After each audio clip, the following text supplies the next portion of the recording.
Wero kamu na wakinya goko moshie siti downi. Wero kamu na wakinya goko moshie siti.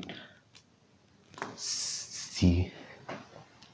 Oh, it's recording.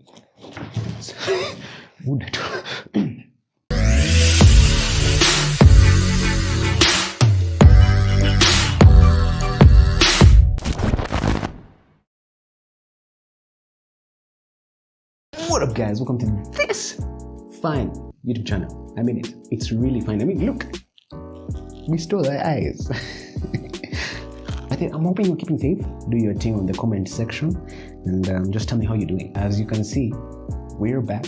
We are new. I want to make this content as insightful as I can for you. I'm hoping that I'm learning with an aim to share, which is what we're all trying to do in this time of uncertainty, this time of weirdness, which is why I'm holding a pen so that you can see how smart I am. But I'm guessing that it's not working because I just revealed what the intention of holding this pen, so I'm gonna leave it down and stop talking. Anyway, on a real serious note, guys, I changed the YouTube channel for a reason. I am Maina, so I want you to be in my mind, not controlling at all. Okay, fine. On a serious note, I am rebranding the channel because I really want to help you guys give you content that is so meaningful that is gonna get you on your NIGs. Like I said, I'm having so many profound epiphanies that I feel like I should be sharing constantly, and I want to make this as weekly as I can. I mean, there's only weekly. You cannot make it as weekly as you can. Okay, fine. I want to make this weekly. In this time, hopefully, we are in uncertain times, and hopefully that it will help you and fill you with incentives and insights. On that note, on this episode, I want to talk about seeking clarity. That's right, seeking clarity. I'm guessing the subtitle is here. Iko hapa? Okay. Yeah, here. Utakata hiyo part yenye nimekuuliza. Seeking clarity. Right, like, I know it might sound cliche, but did you know there are 4 levels of seeking clarity? I learned this from someone called Brendon Burchard. He narrates a story where he was to interview Oprah, right? So he calls Oprah, he's like, Oprah, my guy.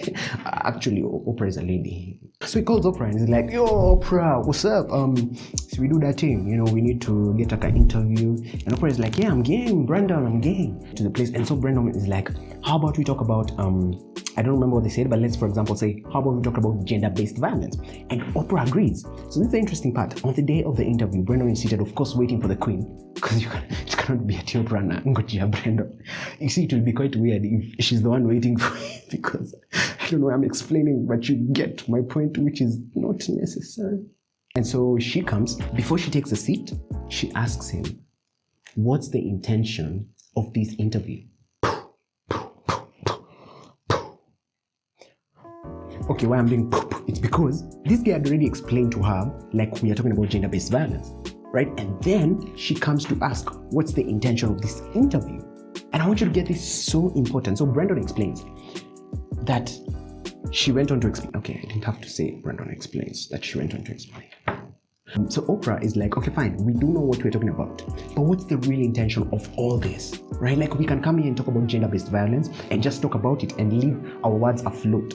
Right? Like, we can talk about gender violence and just name things and just give points from everywhere. But what's really our intention? And what I want you to understand is that by seeking that clarity, or by knowing the intention of what you're actually doing, you will be able to direct your conversation to a certain line. Right? Like, I know my intention is to help you see clarity. Hence, everything that I say will be towards that.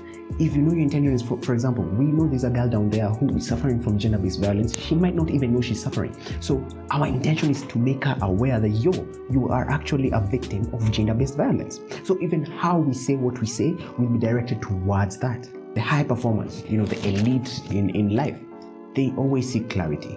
And I want you to take note of seeking clarity. It's not getting clarity, meaning it's a journey, right? Like, you can wake up today and ask yourself, who am I? Wake up tomorrow and ask yourself, who am I?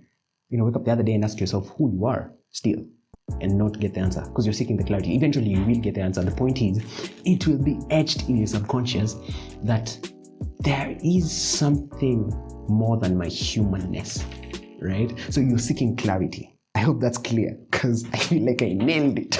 So far, so good. Take your seat. The 4 levels of clarity, right? I have 4. Yes, the 4 levels of clarity.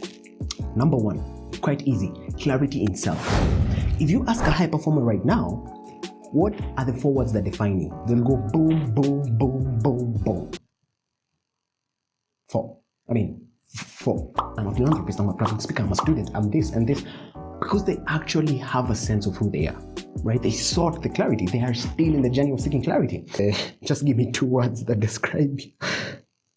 You're still thinking. Number 2, clarity in social. What do you want the person sitting next to you to feel when they're around you?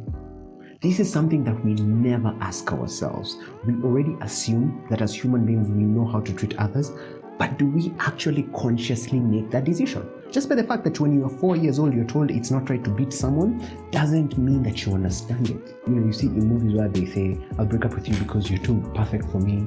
What about your part? What can you do to actually make that person feel as valuable as they are making you feel? Number 3, clarity in skill. Ask yourself, what are the 3 or 4 skills that I'm learning right now? I am a public speaker. What are the skills that I'm learning? Oratory, storytelling, delivering my points in such a way that will just enthrall you, because that's my clarity in skill. What are the 3 skills that if you ask right now you're learning, you will be like boom, boom, boom, boom. I didn't say a number because I didn't want to say boom, then I give 10 and I said 5. Which I've given a number and I said I won't give a number. And the 4th and the final one, what is your clarity in service? Many people have asked me, how do you know your purpose? I think I did an article on my blog, by the way, link in description. I also have a podcast, link in description. How do you know your purpose? People are different, but one thing you should know that in everything that you're doing, kindly make it of service, such that I'm doing this to serve people in this way. If you're doing anything, literally, what is your service, right? And it goes beyond, like if you're a business person, definitely you have to be generous by nature, because you have the problem, you are finding the solution to the problem so that you can give it to the people, right? Like, what's your clarity in service? And this you'll only understand again if you know your clarity in self, right? Clarity in self, clarity in social, clarity in skill, clarity in service, right? Always seek clarity. Somebody in the background. Aim to seek the clarity and know exactly what you're meant to do. Until next time, guys, hoping you'll be back here, and next time you'll not be back here alone. You'll be back here with your brother or your parent, although keep the distance because, again, we are in quarantine. Till next time, enjoy. Bye. And get out of here.